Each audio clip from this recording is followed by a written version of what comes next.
किसान, जिसका नाम रघु था, बहुत परेशान था।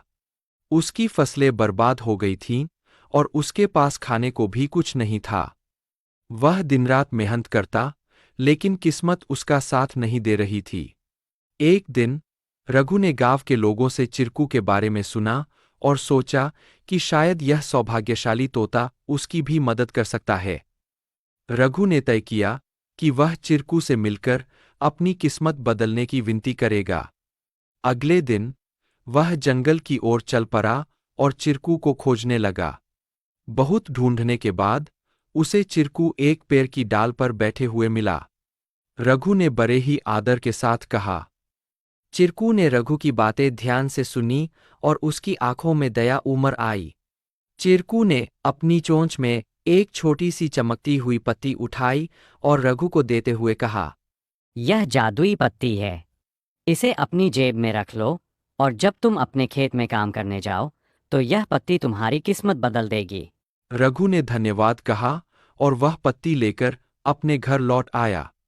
अगले दिन वह अपने खेत में काम करने के लिए गया। जैसे ही उसने खेत में जुताई शुरू की, अचानक से बारिश होने लगी। उसकी सूखी जमीन हरी भरी हो गई और थोड़े ही समय में उसकी फसलें लहलहा उठीं। रघु की मेहनत सफल हुई और उसकी किस्मत सच में बदल गई। अब रघु के पास भरपूर अनाज था और वह फिर से खुशहाल जीवन जीने लगा। उसने गांव के लोगों को चिरकू की बुद्धिमानी और उसके द्वारा दी गई जादुई पत्ती के बारे में बताया। सभी लोग चिरकू की प्रशंसा करने लगे और उसे और भी अधिक प्यार देने लगे।